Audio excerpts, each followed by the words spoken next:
here, Little Gems Jewelry Canada. Today we are going to be making a beaded wire wrapped bracelet, and we're going to start that in just a moment.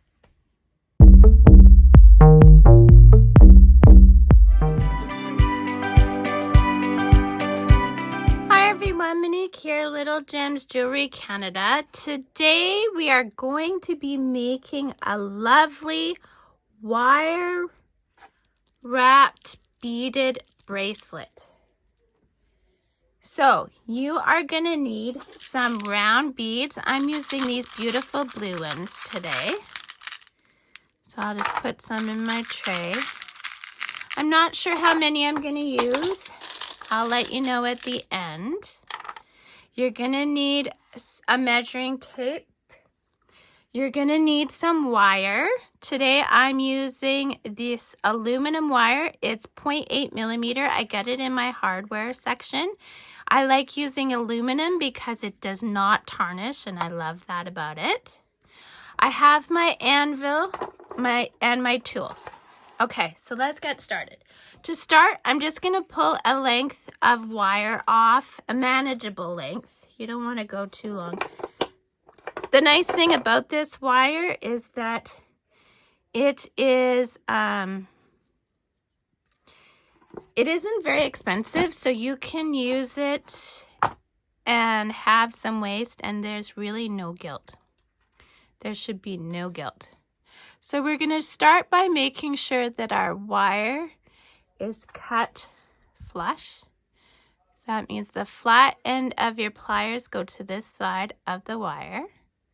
And we're just going to cut so it's a nice straight cut. Then we're going to take our round nose pliers and we're going to the biggest part and we're going to make a loop. Oops.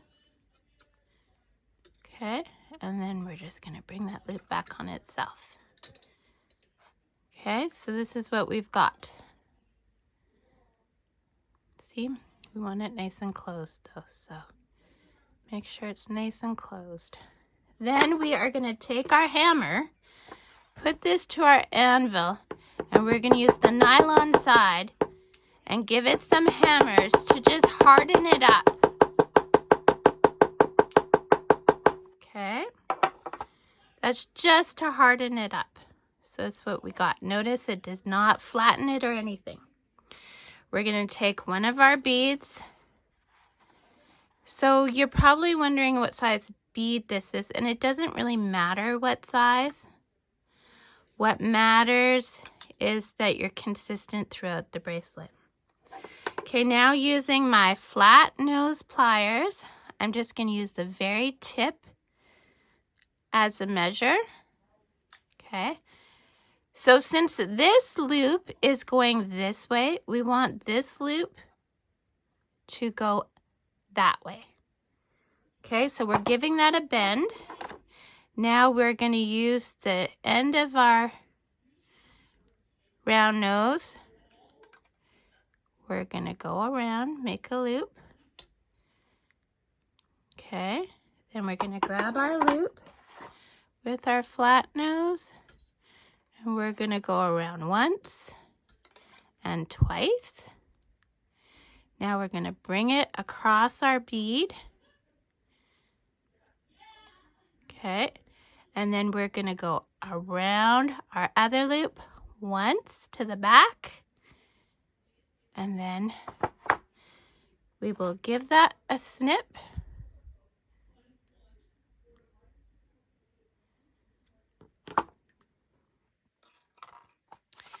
And now we're just going to tuck that into the loop. Okay, because you don't want it hurting anything, like getting snagged on anything. And this is what our link looks like. So you want these opposite. So you want this one going this way and this one going that way. So now we're going to start on another one. We're going to take our round nose pliers, the biggest part, we are going to make an eye pin, basically is what you're doing, and then you straighten it out. Okay, we're going to put it to our anvil. We are going to harden it up. You want to give it a good number of hammers. Then we're just going to open this up. And taking the link we just made, we're going to thread on the skinniest piece. Sorry, I keep going out of focus. We're going to close that back up. And then just like we did before, we're going to put another bead on.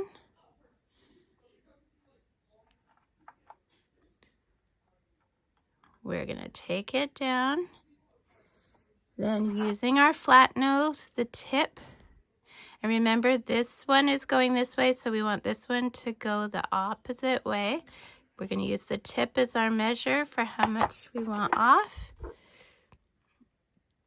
How much we want off from the bead. We're going to use the tip of our round nose. We're going to make a loop. Then, and this is why it's important to have a piece of wire that's manageable. We're going to go around once. And we're going to go around twice. And then we're going to go around the bead. Let me just hold that. We're going to go around the bead, go up to the big loop, and go around once. And close it up, cut it off at the back. There we go.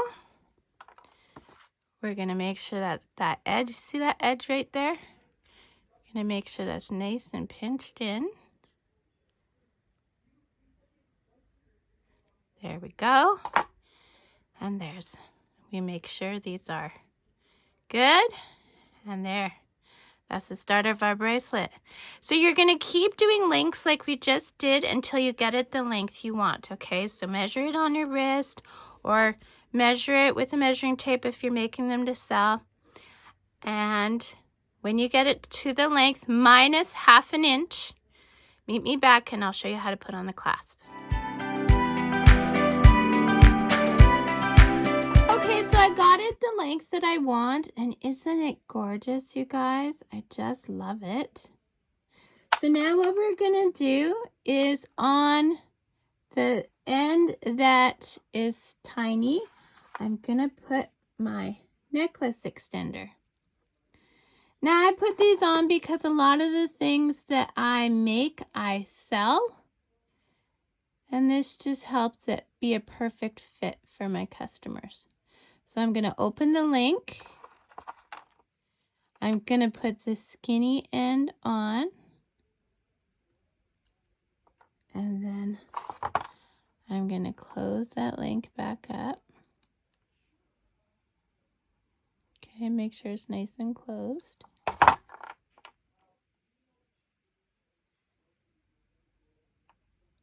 Okay. Then on the other side, I'm gonna use a jump ring, and it's open, and I'm gonna use a clasp. Now I like these lobster claw clasps. I find that they're easy to work with as a person who wears jewelry. Oh, geez, it's not working for me here. It's because I'm working around a camera. Bear with me, guys. Oh, okay. So we want to close this jump ring up.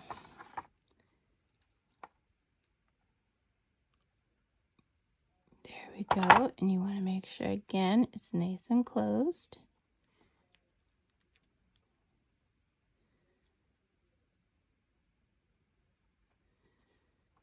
Okay, I'll do it better off camera, but make sure it's nice and closed. And there you go, guys.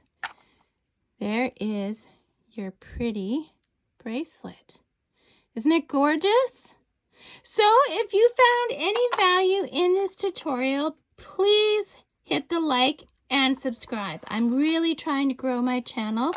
And by hitting the like and the subscribe, you are helping me be able to give you more tutorials.